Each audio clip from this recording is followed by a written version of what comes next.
Type করতে হলে অনেক সময় অনেক ধরনের স্টাইল বা ডিজাইন আমাদের দেওয়া দরকার হয়। সেরকম কোনো স্টাইল বা ডিজাইনের কাজ আমরা এখানে হয়তো আপনাকে দেখাইনি এখনও। তারপরও আমি চেষ্টা করছি এটি দেখানোর জন্য। আমরা জাস্ট ইমেজ সাইজ এবং রেজুলেশনটা একটু কমিয়ে নিই। লক বাটনে ক্লিক থাকা অবস্থায় অলরেডি এটির রেজুলেশন কম আছে 1000/1400। ওকে, এবার তাহলে আসুন একটু টাইপ টুলের ম্যাজিকটি দেখি। টাইপ টুল অনেক সময় এমন হতে পারে যে এই এরিয়ায় আমার কোনো টাইপ করা দরকার, তো আমরা এখানে জাস্ট টাইপ করব যে আমাদের একটি পোস্টার, এবং পোস্টার বা ম্যাগাজিন যাই হোক আমরা এখানে কিভাবে তৈরি করতে পারি খেয়াল করুন। আমরা এখানে জাস্ট টাইপ করলাম, ওয়েট এ সেকেন্ড। তো আমরা এখানে জাস্ট একটি টাইটেল রোমিও অ্যান্ড জুলিয়েট আমরা পূর্বেই কপি করে নিয়ে এখান থেকে সহজে কাজ করার জন্য এবং পেস্ট করলাম। আমরা এখান থেকে আমাদের ফন্টটি একটু পরিবর্তন করে নিই। এখানে যে কোনো ধরনের ফন্ট আপনি দিতে পারবেন এবং ফন্টটি আপনার ইচ্ছা মতো এখান থেকে স্টাইল চুজ করে নিতে পারেন। এখানে আপনার বিভিন্ন ধরনের ফন্ট আপনি পেতে পারেন যদি ইনস্টল করা থাকে। তো জাস্ট এখানে আমি আমার পছন্দ মতো একটি ফন্ট এখান থেকে নির্বাচন করি। আমি এখানে অসংখ্য পরিমাণ ফন্ট ইউজ করি, যার জন্য অনেক সময় আমাদের প্রবলেম হতে পারে যে আমরা কোনটা চাচ্ছি এবং কোন ধরনের ফন্ট স্টাইল এখানে হয়তো অ্যাপ্লাই করা যায়। খেয়াল করুন, এখানে যখন আমরা হোয়াইট কালার দিয়েছি তখন কিন্তু আমাদের এখানে বোঝা যাচ্ছে না। একটু জুম করে নিই। এখন এখানে আমাদের একটি উপায় আছে, হয় ব্যাকগ্রাউন্ড চেঞ্জ করতে হবে অথবা ডবল ক্লিক করে এখানে একটি ড্রপ শ্যাডো দিতে হবে। এবং ড্রপ শ্যাডো দিলে মনে রাখবেন সাদার উপর কালো একটি আবরণ হলে অবশ্যই আপনি এটিকে রিকগনাইজ করতে পারবেন। এবং এটির সাইজটি একটু কমিয়ে জাস্ট আপনি ডিসটেন্সটা একটু বাড়িয়ে দিন, তাহলে সহজে আপনি এটি বুঝতে পারবেন। অথবা আপনি এই অবস্থায় আপনি জাস্ট সাইজকে একটু কমিয়ে দিন, সাইজ 2 এবং distance 6, how about that? No, 4, that's good. Size okay, 3 better. এরপর জাস্ট টেক্সটটিকে একটু সরিয়ে আমরা জাস্ট এখানে একটি বক্স তৈরি করি, ছোট একটি বক্স, এবং সেটা অবশ্যই শেপ এবং ড্র্যাগ করে নিচেই, এবং এটি টোটালি পিওর ব্ল্যাক করতে পারেন, অথবা আমরা এখান থেকে একটু lighter grey darker grey 383838 colour, that's fine. আমরা এটির জাস্ট অপাসিটি এখান থেকে একটু কমিয়ে দিতে পারি যাতে আমার নিচের ইমেজটা দেখা যায়। এবং ডবল ক্লিক করে আমরা এখানে স্ট্রোক আমরা এখান থেকে 8 পিক্সেল স্ট্রোক ইউজ করতে পারি। এবং 8 পিক্সেলের ক্ষেত্রে আমি এখান থেকে গোলাপ ফুলের যে কালারটি এখানে জাস্ট সিলেক্ট করলাম। মনে রাখবেন যে একটি ডিজাইনিংয়ের ক্ষেত্রে আপনি অবশ্যই আপনার ভিতরের কোনো কালার ব্যবহার করার চেষ্টা করবেন, তাহলে এটি হয়তো আরও চমৎকার একটি ইফেক্ট তৈরি হতে পারে। জাস্ট এটিকে একটু রোটেশন করে নিতে পারেন, এবং রোটেশন করার পর আপনি এটিকে একটু সাইজ ইনক্রিজ করে নেবেন যাতে আপনার এই দুই পাশের যে কোণগুলা দেখানো যায়। ওকে, আপনি টেক্সটের সাইজ এখান থেকে ম্যানুয়ালি বাড়িয়ে জাস্ট 100 করে দিলেন।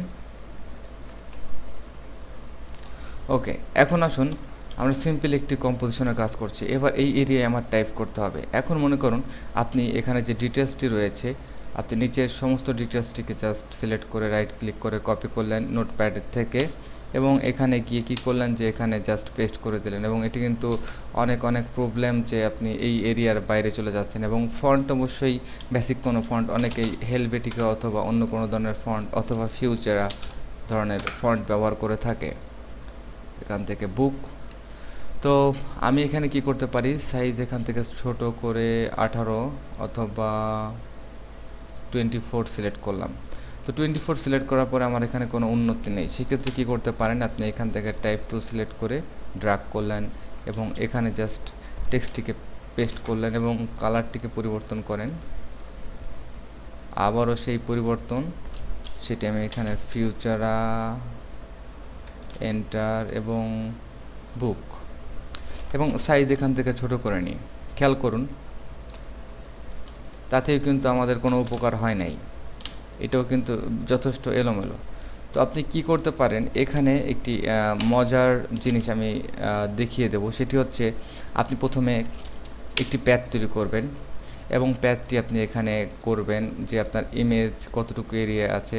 আপনি এখান থেকে অবশ্যই প্যাথ সিলেক্ট করবেন, তারপর আপনার ক্যারেক্টারের পাশ দিয়ে হোয়াইট স্পেস যতটুকু রয়েছে আপনি মোটামুটি অঙ্কের একটি প্যাথ তৈরি করবেন, যেখান দিয়ে আপনার টেক্সট এরিয়া বা আপনার টেক্সটটি আপনি পেস্ট করবেন এবং অন্য স্থানে ঠিক আপনি এটিকে চান না যে শুধু এটির মধ্যখানেই আপনি পেস্ট করতে চান, তখন আপনি এরকম ধরনের একটি প্যাথ তৈরি করবেন, যেটি আমি সিম্পলি আপনাকে দেখাচ্ছি। এটি আপনার একটি প্যাথ এরিয়ার মধ্যে সীমাবদ্ধ থাকবে এবং আমরা কন্টিনিউ এখানে প্যাথটি তৈরি করে যাচ্ছি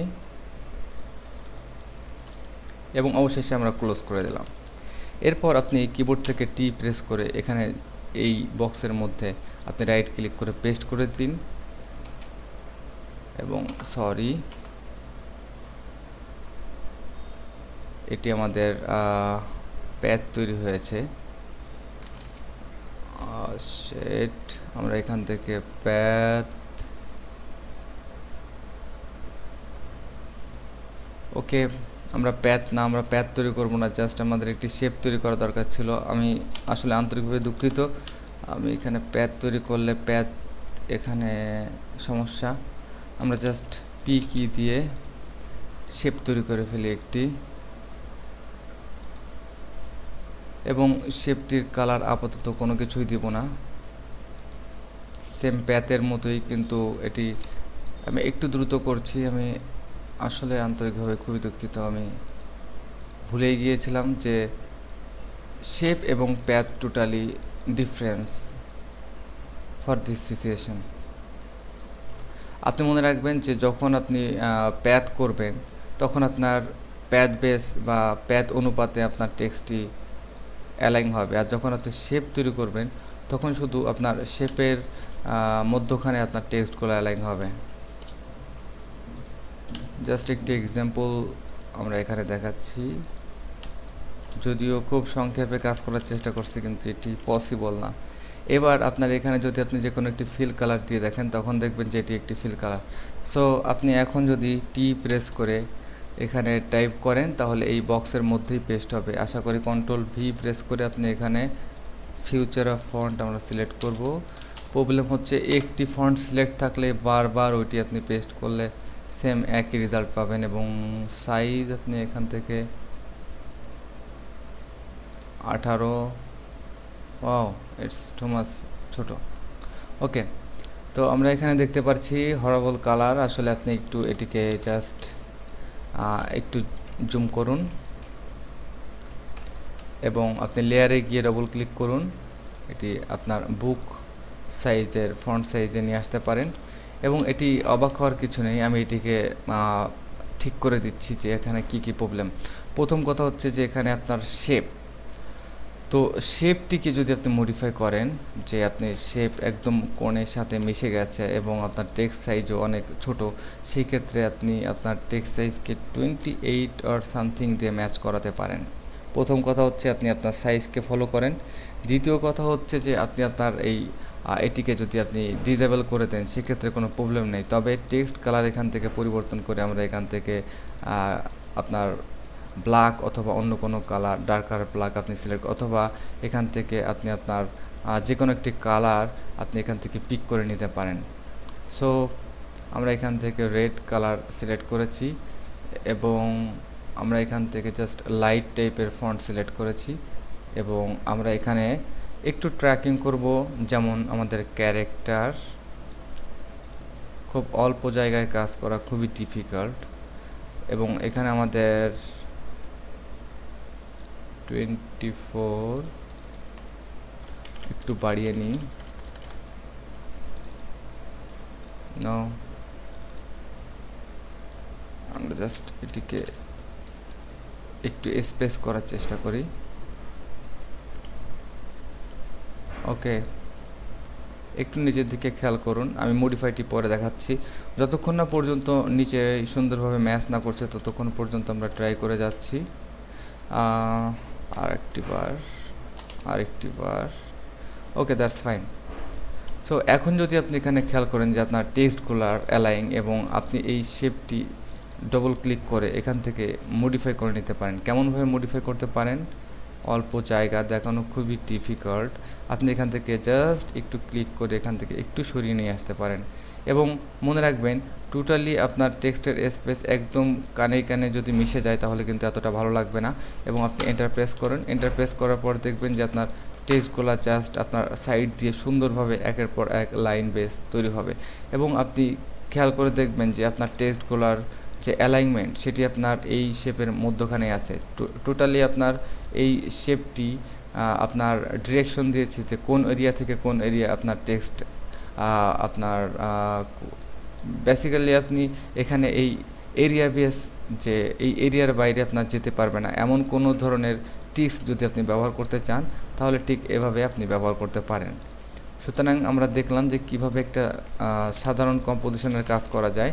তবে আপনার খেয়াল রাখতে হবে, খুব জটিল ধরনের কম্পোজিশন যদি হয়ে থাকে, অনেক এলোমেলো বা হিজিবিজি হয়ে থাকে, সেক্ষেত্রে আপনি আপনার ক্যারেক্টারের উপরও আপনি এটি টাইপ করতে পারেন। জাস্ট সিম্পলি আমি এটি বোঝানোর জন্য। তো যাই হোক, ক্যারেক্টার নিয়ে অনেক খেলা করা যাবে পরবর্তীতে। আপাতত এটি করতে যেই জান বেরোয় গেছে, কারণ আমার সবথেকে প্রবলেম এত অল্প রেজুলেশনে অ্যাডোব ফটোশপে কাজ করা খুবই ডিফিকাল্ট, এবং একটি থেকে আরেকটিতে যেতে গেলে অনেক সময়ের ব্যাপার। ধন্যবাদ।